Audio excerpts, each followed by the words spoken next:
Bismillahirrahmanirrahim. Assalamualaikum warahmatullahi wabarakatuh. Innal hamdalillah nahmaduhu wa nasta'inuhu wa nastaghfiruh wa na'udzu billahi min shururi anfusina wasayyiati a'malina. Man yahdihillahu fala mudhillalah wa man yudlil fala hadiyalah. Asyhadu an la ilaha illallah wahdahu la syarika lah wa asyhadu anna Muhammadan abduhu wa rasuluh. Allahumma fassalli wa sallim ala hadan nabiyil karim wa ala alihi wa ashabihi wa man da'a bi da'watihi wa man ittaba'a sunnatahu ila yaumiddin, amma ba'du. Jamaah salat subuh Masjid Al-Hidayah yang senantiasa dirahmati dan diberkahi hidupnya oleh Allah Ta'ala, kita bersyukur kepada Allah masih diberikan kesempatan beramal soleh. Mudah-mudahan semua amal soleh yang telah kita kerjakan maupun yang sedang kita jalankan saat ini, semuanya diterima dan diridhoi oleh Allah Subhanahu wa Ta'ala. Amin ya rabbal alamin. Bapak Ibu yang dirahmati Allah, kita lanjutkan ya pembacaan kitab tafsir ayat-ayat ahkam yang insya Allah hari ini kita akan bacakan yang terkait dengan kewajiban haji ya. Jadi pas karena sekarang adalah waktu yang sudah mau memasuki bulan haji, ya. Jadi ini kalau kita lihat urutannya ya kebetulan atau tidak wallahu alam, tapi memang pas ya. Kemarin bab yang lain ya, sekarang bab yang terkait dengan haji ya. Insyaallah bab yang selanjutnya itu nanti terkait dengan hikmah poligami. Nah, jadi sekarang haji dulu baru poligami, bayang. Nah, ayat ini ada di dalam surat Ali Imran ya. Surat yang ketiga ayat 96 ya dan 97.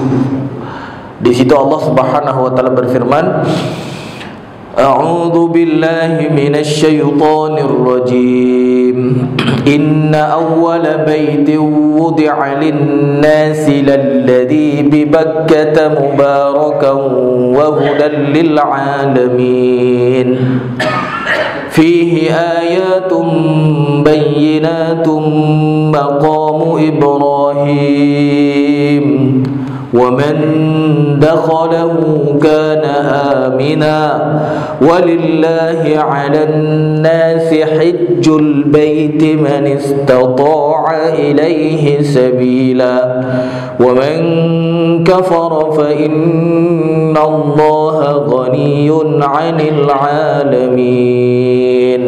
Nah, ini dua ayat ini menjelaskan tentang kewajiban haji, Pak. Ya selama ini yang kita tahu hadis itu haji itu adalah rukun Islam yang kelima gitu ya. Karena ada hadis Nabi Muhammad SAW ketika malaikat Jibril datang kepada Rasulullah SAW dan kemudian menanyakan, fa akhbirni anil Islam, kabarkan kepadaku Islam itu apa gitu. Maka kata Rasulullah SAW ketika itu, al-Islam an tashhada an la ilaha illallah ya wa anna Muhammad Rasulullah wa tuqimus shalah wa tu'tiyaz zakah wa tasuma Ramadan wa tahajjul bait in istata'ta ilaihi sabila. Nah, jadi kata Rasulullah, Islam itu yang pertama kamu mengucapkan dua kalimat syahadat atau syahadatin ya, kamu katakan asyhadu an la ilaha illallah wa asyhadu anna Muhammad Rasulullah. Yang kedua, kamu tegakkan salat. Yang ketiga, ya, kamu berpuasa di bulan Ramadan. Yang keempat, kamu apa? Ya, kamu berzakat, ya. Dan yang kelima di sini disebutkan oleh Rasulullah SAW adalah haji jika atau barang siapa yang mampu. Nah, ini hadis gitu. Tapi kalau di dalam firman Allah Subhanahu wa taala, kewajiban berhaji itu diantaranya ditegaskan di dalam surat Ali Imran ayat 96 dan 97 ya. Jadi di sini disebutkan yang pertama, inna awwala baiti wudi'a lin-nas ya. Jadi inna awwala baitin apa artinya? Rumah pertama kali yang dipergunakan untuk ibadah. Ya, rumah yang pertama kali dipergunakan untuk ibadah apa? Baitul Haram ya. Jadi Baitul Haram itu apa, Pak? Baitul Haram itu adalah ya Baitul Atiq ya. Baitul Atiq berarti apa? Kalau bahasa kita apa? Ya, Ka'bah, yang ada Ka'bah al-Mukarramah ya. Jadi Masjidil Haram. Masjidil Haram itu rumah ibadah yang pertama dibangun ya untuk manusia. Jadi Nabi SAW pernah ditanya mengenai masjid yang pertama kali dibangun untuk manusia ya, rumah ibadah yang pertama kali dibangun untuk manusia, ditanya kepada Nabi Muhammad SAW. Maka Nabi Muhammad SAW mengatakan apa? Mengatakan Masjidil Haram, itu yang pertama ya. Kemudian setelah Masjidil Haram baru dibangun apa yang kedua, Pak? Masjidil Aqsa ya. Jadi ini sesuai dengan apa yang dikatakan oleh Allah ya, sesungguhnya rumah pertama yang dibangun untuk manusia beribadah di muka bumi itu adalah Masjidil Haram. Baru kemudian kata Rasulullah SAW yang kedua Baitul Maqdis atau Masjidil Aqsa. Nah, Baitul Haram itu di mana? Atau Masjidil Haram ya, lilladzi bi Bakkah, kata Allah Subhanahu wa taala. Jadi yang ada di Bakkah. Ya, apa arti Bakkah? Bakkah itu bentuk kalimat ganti dari kata Mekah gitu. Jadi Bakkah, Mekah itu satu makna gitu. Ya, walaupun nanti ada yang mengatakan Bakkah itu masjid itu sendiri. Ada yang mengatakan Mekah itu ya tanah haram gitu. Ya, jadi Mekah tanah haramnya, sedangkan Bakkah masjidnya. Nah, ini pendapat gitu. Tapi yang menurut bahasa antara Bakkah dan Mekah itu sama gitu. Ya, lilladzi bi Bakkah. Ya, bi Bakkah artinya apa? Masjid itu adanya di Mekah. Jadi nggak ada tempat lain.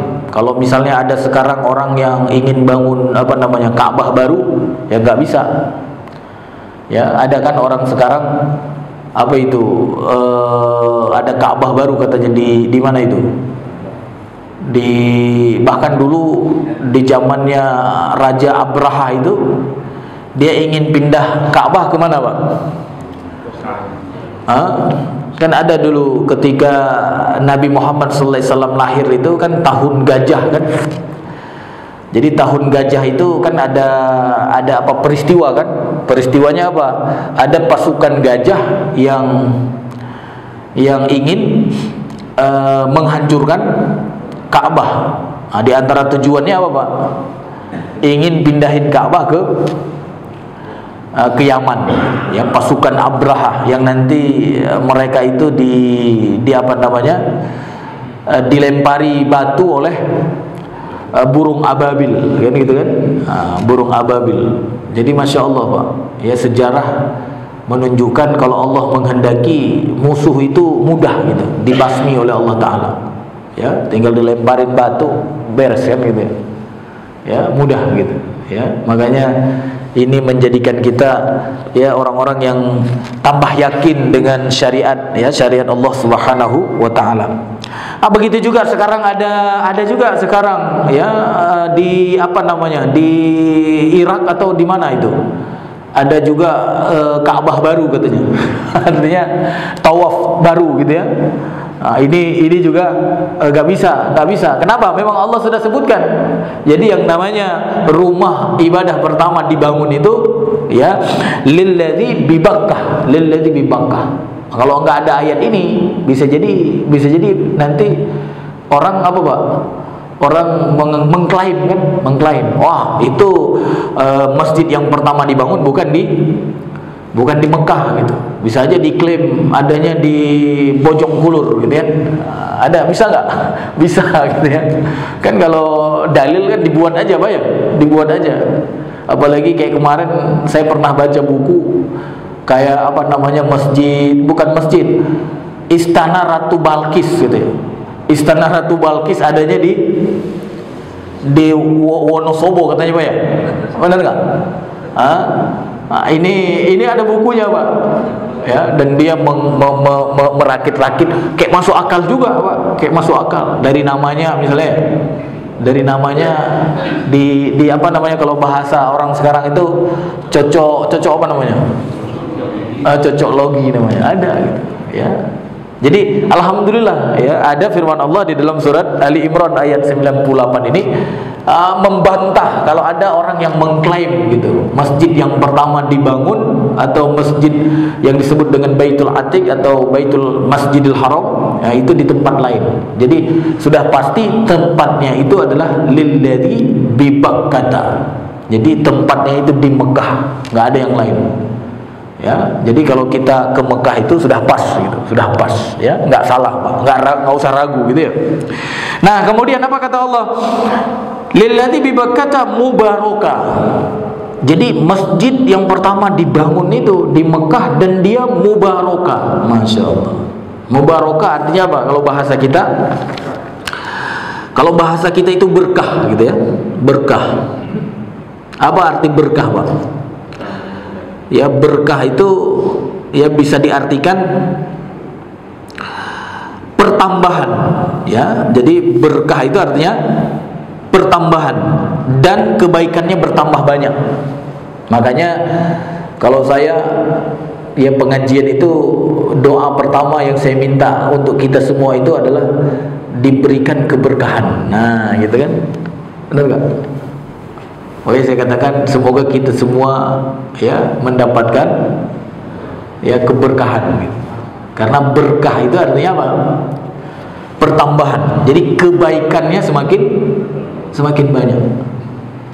Ya, makanya kalau kita ketemu misalnya sama saudara kita sering katakan barakallahu fik gitu. Allah ibarik fik, kita balas lagi kan. Itu penting Pak. Minta diberkahi.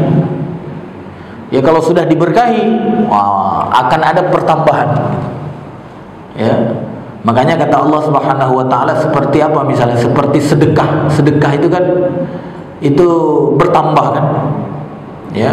Wa ahallallahu al-bai' wa harrama ar-riba misalnya. Ya, kan ada apa ayatnya itu? Yamhaqullahu ar-riba wa yurbis sadaqat. Nah, yurbis sadaqat.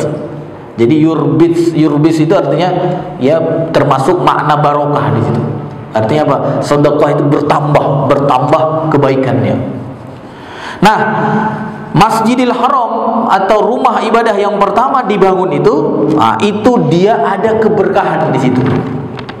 Makanya orang ke situ Pak, kalau sholat 2 rakaat itu seperti sholat di Masjid Al-Hidayah berapa kali Pak? Berapa kali? 1000? Bukan, 100.000. 100.000. Ya Allah. Makanya kalau punya duit jangan ke mana-mana Pak. Ya, kalau punya duit jangan ke mana-mana. Udah, aku mau sholat 2 rakaat di Masjidil Haram. Mantap gak? Ya kan? Kalau punya duit, tapi kalau nggak punya duit, ya udah, aku ke Masjid Al-Hidayah aja 100.000 kali gitu ya, gitu ya, insyaallah. Ya, kan banyak orang sekarang punya duit kemana-mana, apa ya, buang-buang duit kan, ke apa Pak? Walaupun boleh-boleh aja Pak ya. Tapi kan yang paling bermanfaat untuk akhirat kita kan apa Pak? Ya ibadah Pak ya. Makanya ada dulu dalam hadis itu disebutkan Rasulullah pernah lewat sebuah kuburan gitu. Tiba-tiba Rasulullah SAW mengatakan apa? Orang yang ada di dalam kuburan ini ya, dia sangat menginginkan ya bisa sholat 2 rakaat sunnah. Ya, jadi bisa sholat 2 rakaat sunnah. Jadi 2 rakaat sunnah itu sangat bermanfaat untuk orang yang ada di dalam kubur. Ya sangat bermanfaat untuk akhirat kita, Pak ya. Makanya kalau punya duit, udah aku mau sholat 2 rakaat di mana Pak? Di Mekah gitu Pak ya. Insyaallah. Karena apa? Barokah, mubarokan. Jadi dia ada pertambahan gitu, ada pertambahan. Ya, maka mudah-mudahan kita semua Pak ya diberikan kesempatan Pak ya. Kalau yang sudah pernah haji, ya mudah-mudahan diberi kesempatan untuk umroh ya. Ya Allah. Ya. Dan kemudian apa kata Allah? Wahuda. Jadi hudan itu apa artinya? Hudan itu ya kalau bahasa Arab ya, hudan itu bentuk apa namanya? Bentuk masdar ya. Ya. Dari kata hada yahdi ya. Jadi artinya apa? Artinya hidayah. Jadi Baitul Atiq ini adalah sumber hidayah namanya, dan cahaya bagi ya seluruh manusia. Itu maksud hudan. Jadi dia menjadi sumber hidayah, sumber petunjuk gitu, sumber bimbingan, sumber bimbingan. Dan dia menjadi cahaya bagi seluruh apa Pak? Seluruh manusia. Makanya ya kadang ada benernya gitu Pak ya. Kalau cari apa namanya? Cari yang benar jangan jauh-jauh gitu ya. Gitu ya. Paham nggak maksudnya Pak? Ya, kan ada orang sekarang cari petunjuk kemana-mana gitu ya. Ada yang ke barat gitu kan, kuliah Islam tapi ke barat gitu. Gitu ya. Benar gak? Ya, belajar Islam tapi ke barat gitu. Mau belajar apa di sana Pak? Ya, itu bukan dapat cahaya, itu bisa dapat kegelapan Pak, kegelapan. Ya, jadi Allah sudah katakan yang namanya Masjidil Haram ya, rumah ibadah yang pertama dibangun itu yang ada di Mekah itu, yang kata Allah Ta'ala dia apa namanya mubarokat, dia apa namanya pertambahan kebaikannya terus bertambah, dan dia hudan itu ya sumber petunjuk gitu, sumber cahaya ya, jadi sumber hidayah. Makanya kalau mau cari apa namanya petunjuk Allah, kalau udah galau-galau nggak apa-apa Pak, ke sana habis itu apa? Ya, minta kepada Allah. Allahumma hdini. Kayak imam tadi kan? Imam tadi kunut, Allahumma hdini fiman hadait, wa afini fiman afait, ya, wa tawallani fiman tawallait, dan seterusnya. Jadi ya Allah berikan aku hidayah, kan gitu kan? Berikan aku bimbingan, tunjuki aku bimbingan. Maka sesekali kalau sudah mulai agak stres itu, nggak tahu lagi yang mana yang benar. Apalagi di Indonesia sudah banyak, ada yang nunjuk ke sini, ada yang nunjuk ke sana gitu. Akhirnya bingung gitu. Kalau nonton media sosial ya, apalagi saya ada YouTube, ada TikTok gitu, ada apalagi ada apa namanya Facebook ya. Itu kadang pas scroll banyak banget tuh ceramah-ceramah pendek yang membuat kita bingung, ya. Bener nggak? Satu ceramahnya begini, satu begini gitu ya. Nah, kalau sudah mulai bingung apa Pak? Nggak apa-apa, sesekali kalau punya duit lagi Pak ya, kalau punya duit lagi ya langsung ke sana, apalagi minta gitu ya, minta di Raudhah misalnya, nanti di Madinah, di Mekah gitu kan ya. Dan kita juga bisa melihat gitu, bisa melihat bagaimana ibadah gitu ya, ibadah yang dilakukan di Masjidil Haram itu sendiri gitu. Ya, karena insya Allah di Masjidil Haram kayaknya nggak banyak macam-macam kan. Ya, sholat subuh, sholat zuhur gitu ya, bacaan yang dibaca gitu kan. Ya Allah, itu bisa menjadi apa? Menjadi sumber hidayah untuk kita gitu. Dan itu Allah yang katakan sendiri. Ya, kalau Allah sudah katakan sendiri, itu bisa berlaku sejak dibangun sampai akhir zaman. Itu akan menjadi sumber hidayah gitu Pak, sumber hidayah. Ya. Nah, kemudian apa? Allah Subhanahu wa taala menyebutkan fihi ayatun ya bayyinatum maqamu Ibrahim. Nah, ini menjelaskan apa yang ada di masjid itu ya. Fihi ayatun bayyinatun maqamu Ibrahim. Jadi di sekitar atau pada Masjidil Haram itu ada ayat-ayat Allah di situ, ada tanda-tanda kekuasaan Allah di situ. Di antaranya apa? Di antaranya adalah maqamu Ibrahim. Ya, maqamu Ibrahim. Apa arti maqamu Ibrahim, Pak? Maqamu Ibrahim itu maksudnya adalah batu yang Nabi Ibrahim berdiri di atasnya saat beliau meninggikan Ka'bah. Jadi ada batu yang Nabi Ibrahim berdiri di atasnya untuk menyusun kembali batu-batu atau dinding-dinding Ka'bah itu. Ya. Ada juga yang mengatakan maqamu Ibrahim berarti tempat berdiri Nabi Ibrahim, ya, baik untuk sholat atau ibadah yang lainnya. Ya, dalam ungkapan Arab dinyatakan ya hadza maqamuhu, berarti inilah tempat sholatnya, yaitu tempat yang dipilihnya untuk melakukan sholat. Ya, demikian seperti yang diriwayatkan dari Mujahid. Ya, ada juga riwayat yang lain ya yang dikutip oleh Imam Qurtubi, ya, kata beliau, Imam Mujahid menafsirkan maqam Ibrahim sebagai seluruh ya kawasan Masjidil Haram. Dengan demikian ia berpendapat bahwa ya termasuk ayatihi atau tanda-tanda ayatnya itu adalah meliputi Safa, Marwah, ya, berikut maqam Ibrahim itu sendiri.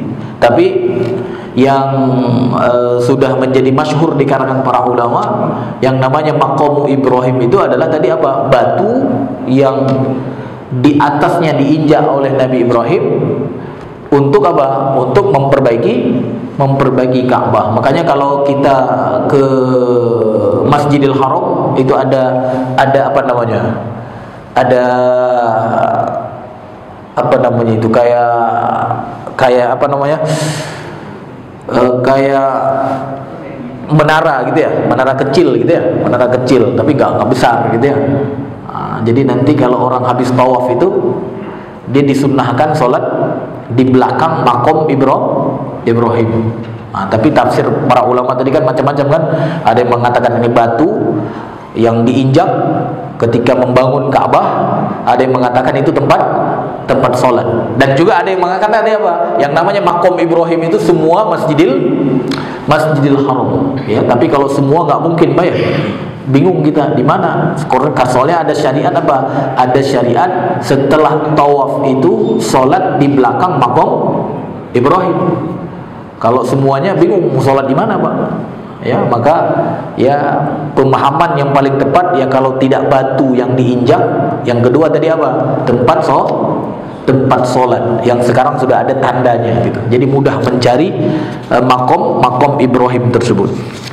Nah, kemudian Allah Subhanahu wa taala juga menyebutkan waman dakhalahu kana amina. Waman dakhalahu kana amina. Orang-orang yang memasuki Baitul Atiq atau Masjidil Haram, maka kata Allah Subhanahu wa taala apa? Amina. Apa maksud amina? Ya, maksudnya kalau bahasa kita amina itu aman, Pak, aman. Ya. Jadi jiwa dan hartanya aman. Ya, ini arti aminah itu. Jadi orang yang masuk ke situ berarti harta dan jiwanya aman. Tapi banyak yang masuk ke situ malah kecopetan, Pak, ya. Benar nggak? Ada yang masuk ke situ tasnya hilang gitu. Ya, berarti salah dong. Ya, makanya ada sebagian ulama maksudnya mengatakan bukan amina di situ, maksudnya aman jiwa dan harta, bukan secara harfiah begitu maksudnya. Tapi maksudnya kata sebagian para ulama apa? Maksudnya adalah perintah gitu, perintah. Walaupun itu kalimatnya khobar. Khobar artinya berita. Kata Allah Ta'ala, orang-orang yang masuk ke situ dia akan aman jiwa, aman harta. Tapi sebenarnya maksudnya itu adalah perintah.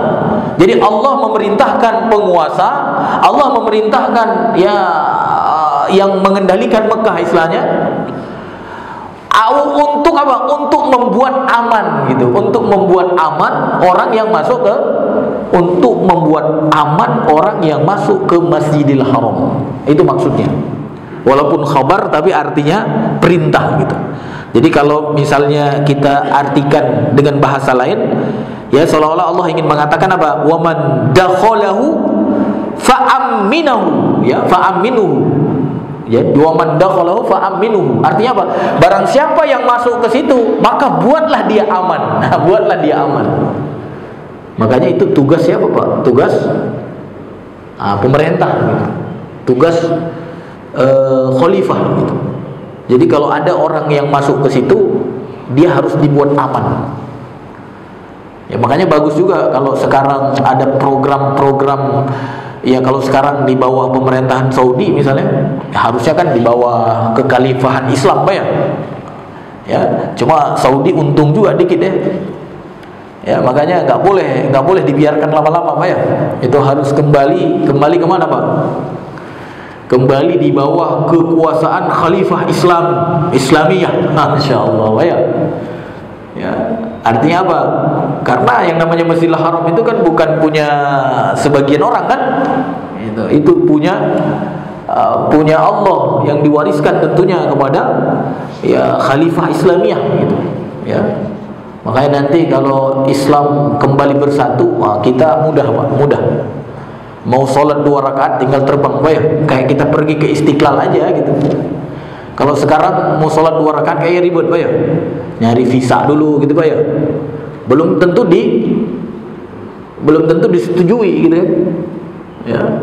Kalau nanti Masya Allah, Pak ya, kebayang nggak? Makanya jangan mau dipecah-pecah, Pak ya. Kalau dipecah-pecah nanti susah. Mau sholat 2 rakaat saya susah ya. Masya Allah. Bayangkan, Pak, kalau nanti Masjidil Aqsa udah kembali di bawah Khalifah Islamiyah gitu ya. Mau sholat 2 rakaat kemana? Ke Masjidil Aqsa. Masya Allah. Kalau sekarang belum tentu diizinkan sama Israel, Pak ya. Ya, cuma banyak kaum muslimin yang nggak mau kayaknya, Pak ya. Kalau Masjid Al-Hidayah mau nggak, Pak? Kembali tegak khilafah Islamiyah, Pak. Pula dibilang HTI pula nanti. Enggak begitu ya. Yang memperjuangkan khilafah itu bukan cuma HTI. Harusnya semua umat Islam itu menginginkan khilafah Islamiyah itu tegak kembali. Ya, jadi jangan beranggapan apa, Pak, yang membicarakan tegaknya khilafah berarti HTI. Itu kurang piknik namanya, Pak. Kurang piknik ya.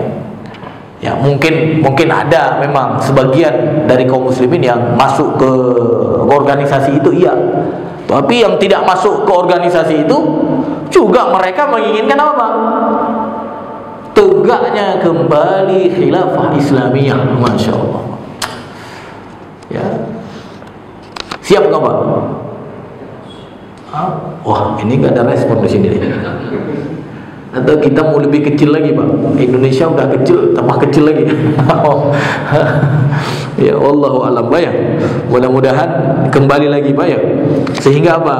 Nanti khilafah Islamiyah bisa mewujudkan barang siapa yang masuk ke situ dibuat aman gitu, dibuat aman. Ya. Bahkan nanti dijelaskan oleh para ulama, Pak. Ya, dijelaskan oleh para ulama, walaupun nanti ada perbedaan pendapat. Kalau misalnya maling masuk ke situ, pembunuh masuk ke situ gimana? Gitu kan. Kan disuruh buat aman sama Allah kan. Kalau ada maling masuk ke situ gimana? Kan maling kan harus kalau sampai nisab kan dia harus dipotong tangannya, Pak ya. Kalau pembunuh berarti dia harus dikisos gitu. Kalau tidak dimaafkan keluarganya harus dikisos. Nah, apakah ketika dia membunuh, dia kemudian lari ke Masjidil Haram, apakah dia tidak dibunuh? Atau dibuat aman juga gitu, dibuat aman juga.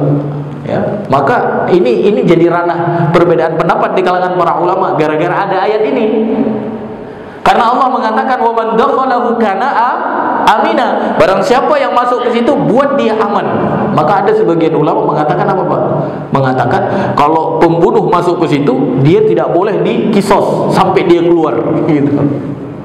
Kalau maling yang sudah memenuhi nisab masuk ke situ, dia nggak boleh dipotong tangannya sampai dia keluar gitu. Nah, sebagian ulama lain mengatakan apa, Pak? Wah, kalau begitu nanti Masjidil Haram jadi apa, Pak?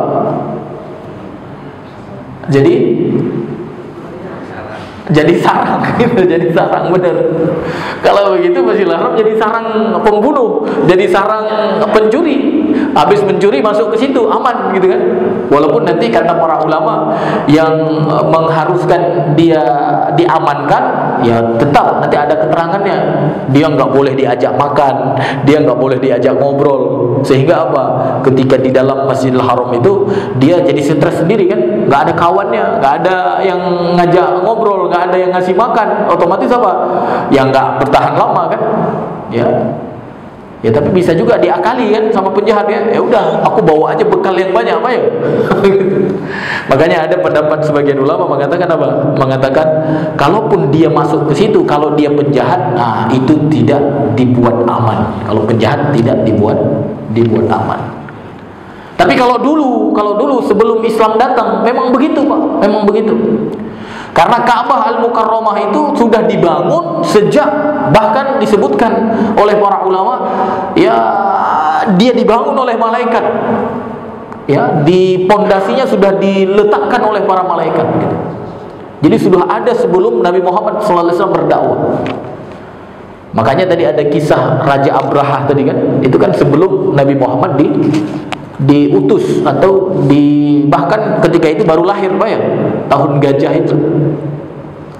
Ya, jadi ketika dulu orang-orang jahiliyah itu atau orang-orang Arab ketika itu mereka memang menghormati Ka'bah sampai segitunya. Kalau ada orang jahat masuk ke situ dia jadi aman. Ya, sampai begitu dulu gitu. Tapi syariat Nabi Muhammad SAW kemudian apa? Kalau penjahat disebutkan oleh para ulama, dia tetap tidak dibuat aman, hanya untuk orang-orang yang ya bertakwa kepada Allah, ya artinya mukmin secara umum, ya. Makanya di sini ada pendapat para ulama kalau kita mau lihat siapa yang mengatakan ya penjahat juga harus diamankan atau dibuat aman, dan ada yang mengatakan kalau penjahat tidak boleh dibuat aman. Nah, di sini ada mazhab-mazhab yang mengatakan itu ya. Kalau menurut mazhab Hanafi dan Hambali, ya termasuk di dalamnya Abu Hanifah dan Ahmad bin Hambal, orang yang melakukan suatu tindak kejahatan yang menyebabkan dia harus dihukum, ya, kemudian dia masuk ke tanah haram, maka dia harus dilindungi. Nah, kata mazhab apa, Pak? Mazhab Hanafi dan Hambali, dia harus dilindungi. Ya. Nah, kalau kata mazhab yang kedua, siapa? Di antaranya adalah mazhab Maliki dan Syafi'i. Kalau mazhab Syafi'i, mazhab Indonesia apa ya? Apa kata mazhab Imam Syafi'i? Orang yang melakukan tindakan kejahatan di luar tanah haram, lalu ia masuk ke tanah haram, maka dia tetap dikisos, tetap dihukum gitu. Ya. Baik masalah pembunuhan ataupun yang lainnya. Nah, ini dua pendapat para ulama kalau kita lihat dari ulama mazhab gitu.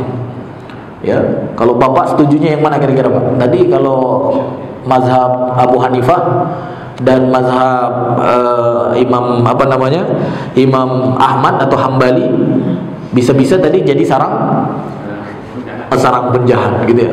Ya, maka kalau kita lihat Syekh Muhammad Ali As-Sabuni yang pengarang kitab ini, beliau menguatkan pendapat yang mana? Ya, menurut kami kata beliau pendapat kedualah yang paling tepat gitu. Ya, karena seandainya kami mengambil pendapat pertama, ya berikut dengan kecenderungannya niscaya akan mengakibatkan Masjidil Haram menjadi pusat berkumpulnya para penjahat. Gitu kata beliau ya. Ya, bahkan keamanan pun akan menjadi terganggu, sebab seorang pembunuh yang lari dari tanah airnya pasti akan cepat-cepat lari ke tanah haram atau Masjidil Haram, karena dia tahu di situ dia akan mendapatkan jaminan atau suaka. Ya, jadi tindak kejahatan akan semakin menjadi-jadi dan kerusakan pun akan merajalela. Wallahu alam, kata beliau. Ya, sama kayak apa Pak? Kayak sekarang ada juga negara apa ya yang melindungi koruptor, ada Pak? Negara apa ya? Negara apa Pak? Nah, kalau punya duit yang agak aneh-aneh gitu, itu taruhnya di Swiss katanya, benar. Akhirnya terkumpullah uang penjahat di sana ya. Tapi pinter juga mereka Pak, karena penjahat ini kan bakal mati Pak ya. Begitu mati uangnya kemana Pak? Bisa jadi itu di sana banyak duit orang yang sudah mati dan nggak ada yang mau klaim kan? Ya, keluarganya nggak berani juga mengklaim. Takutnya dia pula diproses pula nanti ya. Buntung juga Pak ya. Ya, untung apa? Mungkin dia berpikir juga begitu Pak ya. Berpikir untuk mendapatkan keuntungan dari penjahat Pak ya. Maka kalau ada penjahat di antara kita, jangan ke sana Pak ya. Langsung aja kirim ke apa namanya Pak, kota Masjidil Haram Pak ya. Masjidil Haram. Minimal kalaupun ini nanti bermanfaat untuk umat Pak ya. Walaupun itu tidak menjadi ganjaran untuk kita, katanya gitu ya. Karena uang yang tidak baik itu tidak akan melahirkan apa? Melahirkan ganjaran kepada kita di sisi Allah. Baik, jadi Bapak Ibu yang dirahmati Allah, kata Allah Ta'ala tadi, وَمَنْ دَخَلَهُ كَانَ آمِنًا. Jadi maksudnya apa tadi? Maksudnya dia diperintahkan untuk dibuat aman. Jadi orang yang masuk ke situ ya dibuat aman. Siapa yang membuat aman? Ya tadi, kalau sekarang ya berarti pemerintahan Saudi harus membuat aman orang yang masuk ke situ. Kalau nanti khilafah Islamiyah kembali, maka khilafah Islamiyah harus membuat aman orang yang masuk ke Masjidil Haram. Kecuali siapa Pak? Yang tidak boleh dibuat aman siapa? Kecuali tadi penjahat yang lari ke situ. Mereka tetap harus dihukum gitu. Tapi kalau kita yang mau beribadah itu harus dibuat aman. Kalau bisa, kalau ada yang hilang harus ditanggung gitu. Ditanggung sama pemerintah gitu Pak ya. Ya ada tuh kayak masjid yang di Jogja itu, katanya kalau ada hilang motor, katanya motornya diganti. Berarti keren juga itu.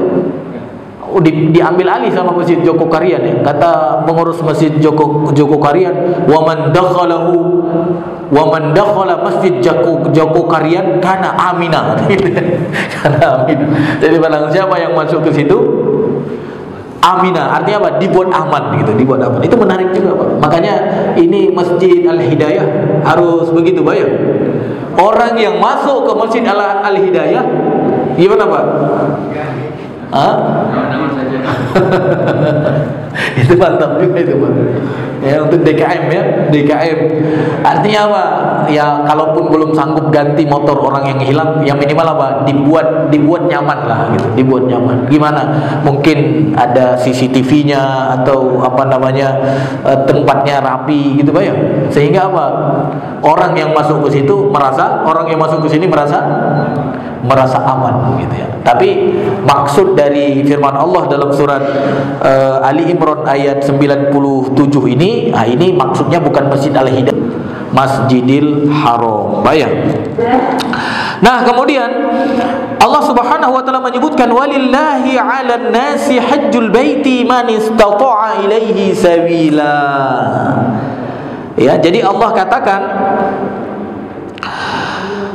mengerjakan haji adalah kewajiban manusia terhadap Allah Ta'ala. Ya. yaitu bagi orang yang sanggup mengadakan perjalanan ke Baitullah. Dan kemudian kata Allah di akhir ayat, wa man kafara fa innallaha ghaniyyun 'anil 'alamin. Dan barang siapa yang mengingkari, artinya dia tidak meyakini kewajiban haji, maka sesungguhnya Allah Maha Kaya, tidak memerlukan sesuatu dari semesta alam.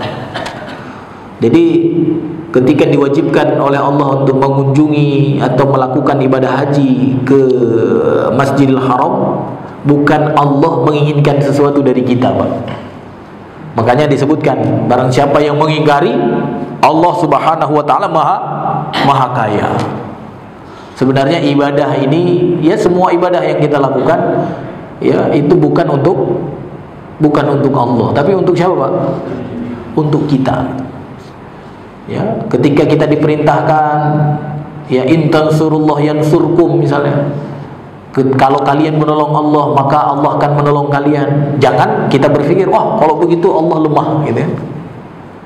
Ya, sebenarnya apa? Itu untuk kita. Karena kalau kita mengingkari, ya Allah Subhanahu wa taala ya ghaniyun 'anil 'alamin. Allah Maha Kaya. Allah tidak membutuhkan sesuatu dari semesta alam. Makanya kata Allah Subhanahu wa taala, kalau seandainya semua manusia beribadah, semua manusia jadi beriman, semua manusia taat, itu enggak akan menambah kekuasaannya Allah. Begitu juga kalau semua manusia mengingkarinya, gak ada yang taat, itu pun tidak menjatuhkan apa, Pak? Tidak menjatuhkan kemuliaan Allah Ta'ala. Ya, makanya kita ini ya hamba Allah yang sedang ya mengemis kasih lah sama Allah Subhanahu Wa Ta'ala, Pak ya. Makanya apa yang diperintahkan dikerjakan, Pak ya. Jadi Bapak Ibu dirahmati Allah, kalau kita lihat sebab turun ayat ini, ya ini terkait dengan apa, Pak? Terkait dengan perkataan ya sebagian manusia ketika itu, ya orang-orang Islam dan orang-orang Yahudi saling membanggakan diri. Yahudi mengatakan Baitul Maqdis lebih utama daripada Ka'bah karena dia adalah tempat pelarian para nabi. Ya, di samping dia berada di tanah suci. Orang-orang Islam pun berkata Ka'bah lebih utama daripada Baitul Maqdis. Nah, ini saling mengklaim ketika itu. Ya, maka kemudian diturunkanlah ayat ini. Dijawab oleh Allah Ta'ala. Ya, inna awwala baiti wudi'a linnas lilladzi bi Bakkata mubaraka wa hudan lil alamin. Dijawab oleh Allah Ta'ala. Ini menunjukkan apa? Pengakuan atau klaim orang-orang Yahudi yang mengatakan bahwa Masjidil Aqsa atau Baitul Maqdis lebih utama. Nah, ini tidak benar. Yang benar adalah Masjidil Haram yang lebih utama dari semua masjid yang ada di muka bumi. Makanya tadi orang sholat sampai disebutkan tambahan kebaikannya apa? 2 rakaat seperti dia sholat 100.000 kali sholat di tempat lain. Kalau Masjidil Aqsa berapa, Pak? Masjidil Aqsa ada yang mengatakan 500 kali. Ya, karena nanti ada 3 Masjidil Haram kan? Ada Masjidil Haram, ada Masjid Nabawi, ada satu lagi Masjidil Aqsa. Nah, 3 ini itu ada perbedaan tuh, perbedaan pertambahan, keberkahannya beda-beda gitu. Ya, kalau Masjid Nabawi ada ikhtilaf juga. Ada yang mengatakan 500, ada yang mengatakan 1000. Tapi umumnya ya disebutkan oleh para ulama 1000 kali sholat di tempat lain. Nah, sedangkan Masjid Al-Aqsa itu lebih rendah lagi 500. Ya. Jadi kalau sekarang kita belum sempat ke Masjid Al-Aqsa, ya nggak apa-apa, cari yang lain dulu. Gitu. Jangan sampai ke sana enggak, di sini enggak gitu. Ya. Cuma bukan berarti mengabaikan. Nah, ini perlu juga dipahami, bukan berarti mengabaikan gitu. Karena semuanya itu kan ada apa namanya, Pak? Ya, ada tahapan gitu.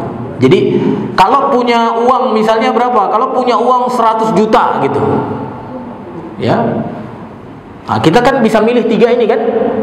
Kalau ke Palestina untuk sholat 2 rakaat dapat tadi berapa pertambahannya? 500 gitu ya, 500 kali sholat. Itu habis 100 juta, semuanya habis karena ke sana lebih mahal, Pak ya. Apalagi sekarang bayar visanya pakai negara Israel, Pak. Ya, pakai Israel. Jadi sekarang itu semua jamaah umroh atau apalah yang berkunjung ke sana itu mesti kasih sumbangan ke Israel, Pak. Mesti. Kalau tidak, nggak boleh masuk. Makanya ada sebagian ulama mengatakan umat Islam jangan masuk dulu. Ada sebagian yang mengatakan itu. Kenapa alasannya? Alasannya karena begitu masuk otomatis devisa kan? Uang masuk berarti devisa, Pak ya? Uang masuk Israel semakin banyak. Ah, ini ada sebagian ulama yang begitu. Kita masuknya kapan? Nanti kalau kita tidak bayar lagi kepada Israel. Ada yang seperti itu. Tapi ada yang mengatakan sebagian lain apa? Nggak apa-apa masuk. Ya kita kasih dia dikit. Nanti kita bisa kasih untuk saudara kita lebih banyak. Ah, tapi benar nggak gitu? Ya, benar nggak? Jangan sampai ya banyak ke Israel gitu, ngasih ke celengan Masjid Al-Aqsa cuma berapa, Pak? Gitu ya? Cuma 500.000 misalnya. Ngasih ke Israel 1 juta. Nah, ini berarti apa? Lebih menguntungkan musuh. Makanya apa? Kalau tadi punya 100 juta, ya kalau ke Israel habis semua 100 juta, ya berarti apa? Mending cari apa, Pak? Cari yang satu sholat 5 berapa tadi? 100.000, tapi cuma habis berapa, Pak, misalnya? Habis cuma 50 gitu ya. Ya, 50 lagi bisa simpan untuk tahun depan berangkat ke Masjidil Aqsa gitu ya. Jadi itu perlu juga dipikirkan, Pak. Karena sekarang Israel itu senang sebenarnya. Semakin banyak orang Islam ke sana, semakin senang.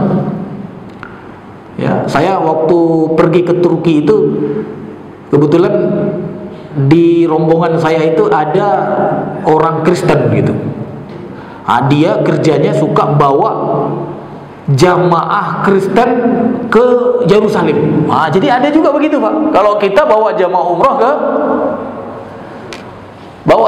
umroh ke Mekah, Madinah kan, mereka bawa jamaah ke Palestina, ke Israel. Ya, dan mereka aman, Pak, aman. Karena apa? Ya dilindungi oleh pasukan Israel. Ya, dan mereka senang. Makanya kalau ada jamaah yang pergi ke Palestina atau ke Israel sekarang ini, dia mengatakan di sana kayaknya aman-aman aja, katanya gitu kan. Iya, Pak, iya, memang. Kenapa aman? Karena memang setiap perjalanannya kan di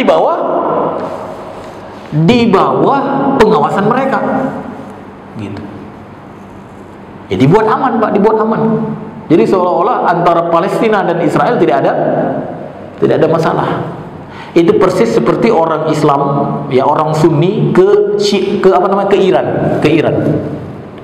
Jadi Iran juga Syiah ini punya program gitu, mengundang orang-orang di negara Sunni di Indonesia, di mana-mana diundang gitu. Ya karena kan Syiah ini dituduh apa, Pak? Dituduh sesat gitu kan. Maka diundang tokoh-tokohnya, Pak. Untuk apa? Untuk mengunjungi Iran.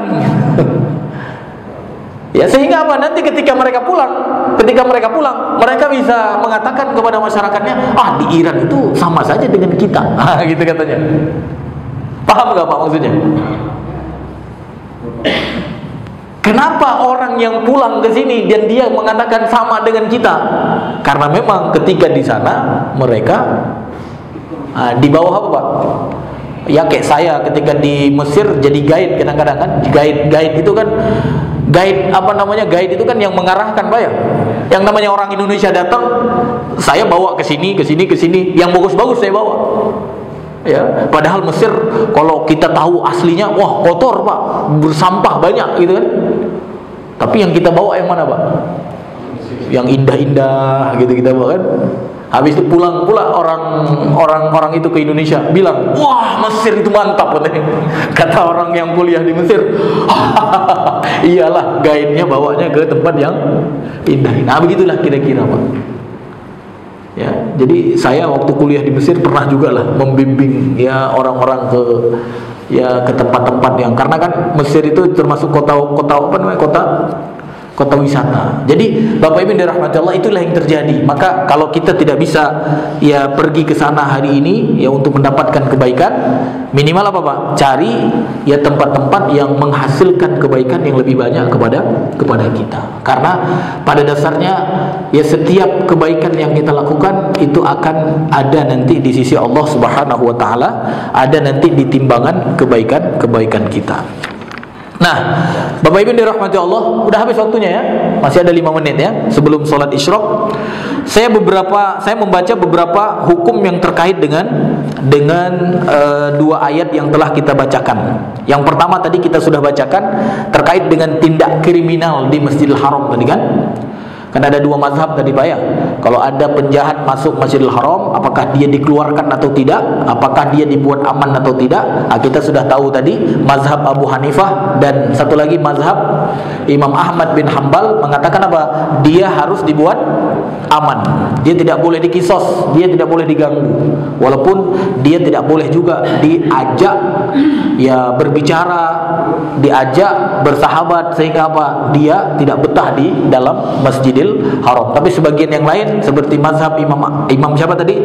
Imam Malik dan Imam Syafi'i mengatakan apa? Mazhab Imam Malik dan Imam Syafi'i mengatakan mereka juga harus dikisos. Mereka tidak boleh dibuat aman, ya. Dan itulah pendapat yang kuat, Pak ya. Nah, yang kedua apa?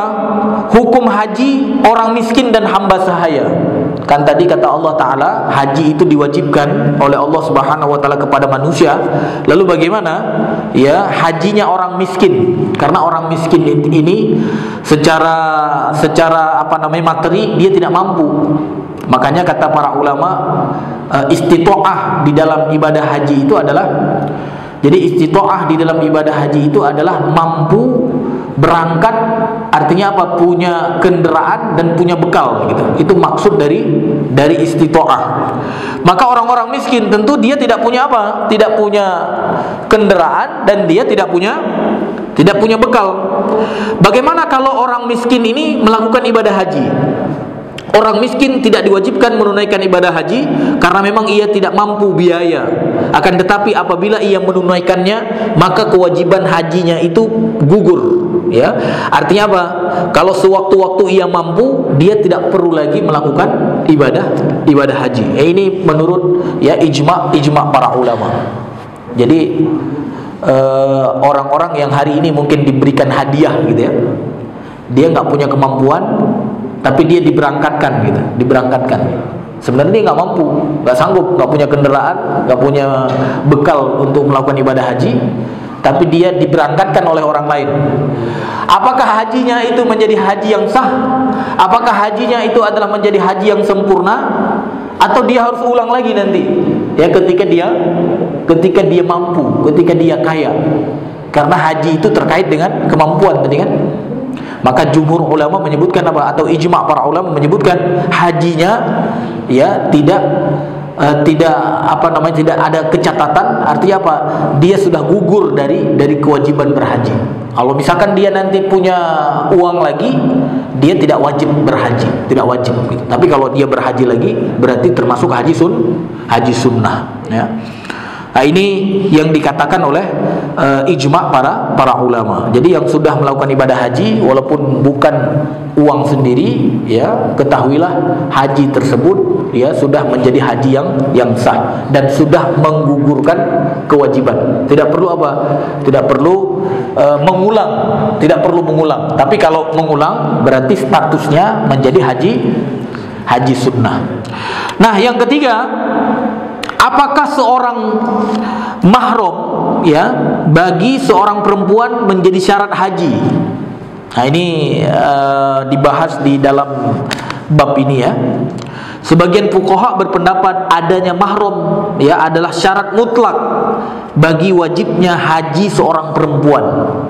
Demikian pendapat Abu Hanifah ya, mazhab Hanafi. Ya, dengan dalil-dalil yang banyak sekali dalilnya, tapi tidak kita sebutkan ya satu persatu. Tapi intinya mazhab Hanafi mewajibkan mutlak perempuan itu memiliki mahram. Ya, jadi dia harus punya mahram kalau mau melakukan ibadah haji. Ya, kalau kita lihat di dalam mazhab yang lain, mazhab Syafi'i dan Hambali, ya, haji wajib tidak diharuskan ditemani mahram. Nah, ini kata mazhab Syafi'i. Makanya di Indonesia ya banyak ibu-ibu yang berangkat tanpa mahram, ada kan?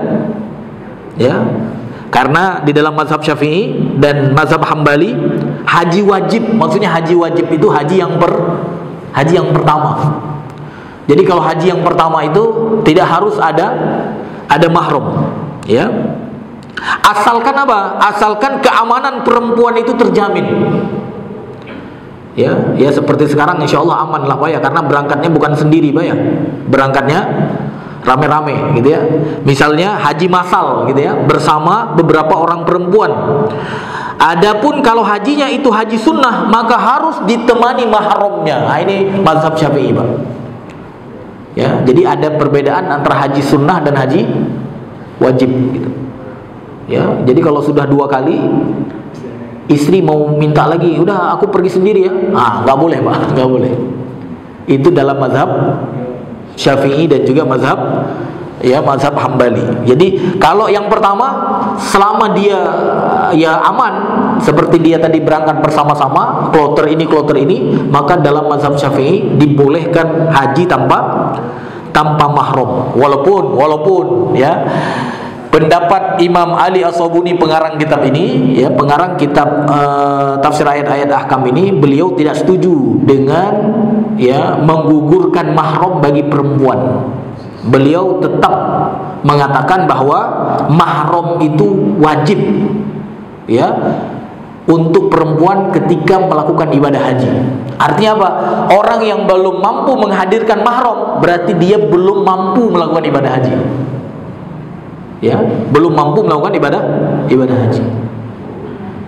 Ya, tapi kalau tadi kita berpegang dengan apa yang diutarakan oleh Imam Syafi'i dan juga Imam Ahmad bin Hanbal, ya kalau haji wajib, kalaupun dia tidak punya mahram, tidak ada teman gitu kan, dari orang-orang yang suami, anak gitu kan, atau ayah gitu ya, artinya yang nggak boleh dinikahi gitu kan. Ya, maka masih boleh dalam mazhab Syafi'i dan mazhab Imam Ahmad bin Hanbal selama apa? Selama dianggap aman gitu, selama dianggap aman. Tapi ya sebagian ulama termasuk pengarang kitab ini mengatakan tidak boleh. Jadi perempuan itu dianggap mampu ketika apa? Dia bisa menghadirkan mahram. Makanya nanti di sini dibuat oleh Imam Muhammad Ali As-Sabuni ini ya syarat-syarat haji itu ya sebenarnya berbeda antara satu ulama dengan ulama yang lain kan. Ya, jadi syarat ibadah haji yang pertama kan secara umum Islam, balik atau akal sehat ya, dan kemudian apa? Mampu ya, dan yang kelima ada yang menambahkan apa? Adanya mahram bagi seorang perempuan. Itu syarat sahnya haji. Artinya apa? Kalau perempuan tidak bisa menghadirkan mahram, berarti dia belum memenuhi syarat untuk melakukan ibadah haji, ya. Dan ada satu lagi yang menambahkan syarat untuk wajibnya haji itu apa? Ya tidak ada gangguan atau aman gitu, ya. Berarti kalau di dalam mazhab Syafi'i syaratnya ya tidak ada tadi ya, tidak ada adanya mahram bagi perempuan, gitu kan? Khususnya haji yang wajib. Ya berarti apa? Langsung syarat yang kelima itu adalah aman, gitu, aman. Nah, yang terakhir Bapak Ibu dirahmati Allah, apakah haji itu wajib berulang? Nah, berulang. Terjawab Pak ya. Karena ada haji wajib dan haji sunnah, berarti tidak perlu berulang. Nah, tapi penting juga kita lihat apa yang pernah terjadi dialog antara sahabat dan Nabi Muhammad SAW, gitu ya. Jadi Abu Hurairah ya, dia berkisah Rasulullah SAW pernah berkhutbah di hadapan kami, hai manusia, sungguh Allah telah mewajibkan kamu haji, karena itu hajilah kamu. Lalu ada seseorang laki-laki bertanya, artinya ada seorang sahabat bertanya, apakah tiap tahun ya Rasulullah? Apakah kami berhaji setiap tahun? Rasulullah SAW kemudian diam. Ya, sehingga diucapkannya pertanyaan itu sampai 3 kali. Ya, 3 kali ditanya, apakah tiap tahun ya Rasulullah? Ya, Rasulullah diam. Lalu Rasulullah SAW setelah 3 kali itu menjawab, kalau aku berkata iya, ya niscaya akan menjadi wajib setiap tahun. Nah, kalau aku katakan iya, akan menjadi wajib setiap tahun. Ya, sedang kamu tidak akan mampu melakukannya. Ya, 1 kali aja udah repot, Pak ya. Apalagi setiap tahun. Kemudian ia pun bersabda pula, ya Nabi SAW mengatakan, serahkanlah kepadaku apa yang kutinggalkan kepadamu itu. Sebab sesungguhnya hancurnya umat sebelum kalian adalah karena banyak bertanya dan menyalahi perintah para nabinya. Oleh karena itu, kalau kamu diperintah untuk menunaikan perintah Allah, maka kerjakan apa yang kamu bisa. Dan apabila aku melarang kamu tentang sesuatu, maka tinggalkan dia. Menarik juga, Pak ya. Jadi kalau udah dibilang haji, ya sudah haji. Berapa kali?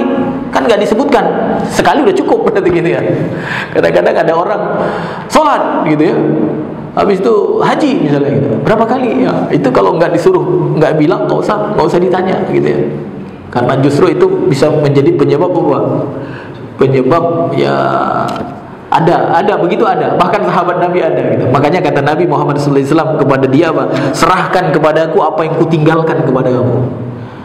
Jadi apa yang kuajarkan aja kamu lakukan gitu. Yang tidak nggak usah kau tanya-tanya. Begitulah kira-kira ya. Karena sesungguhnya hancur umat sebelum kalian adalah karena apa? Banyak bertanya dan menyalahi perintah para nabinya. Oleh karena itu, kalau kamu diperintah untuk menunaikan perintah Allah, ya maka kerjakan apa yang kamu bisa. Ya. Dan apabila aku melarang akan sesuatu, kamu tinggalkan. Mungkin ini Bapak Ibu yang dirahmati Allah, kajian kita pada hari ini kita sudah sampaikan semuanya, baik pengertian secara umum, asbabun nuzul, ya hukum-hukum yang terkandung di dalamnya. Ada 5 Pak ya tadi ya.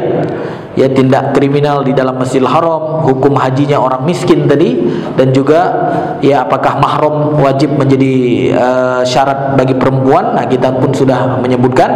Dan apakah syarat-syarat haji tadi ya, syarat haji ya ada perbedaan tadi ya. Kalau dalam mazhab mazhab apa tadi kita sebutkan, mazhab Hanafi, ya termasuk pengarang kitab ini, Imam Muhammad Ali As-Sabuni mengatakan mahram itu merupakan syarat. Tapi kalau mazhab Syafi'i dan mazhab apa satu lagi, mazhab Hambali mengatakan syarat untuk haji sunnah. Tapi kalau untuk haji wajib asal aman, mahram bukan menjadi syarat. Dan juga apakah haji berulang atau tidak, itu juga sudah terjawab. Mudah-mudahan menjadi ilmu yang bermanfaat.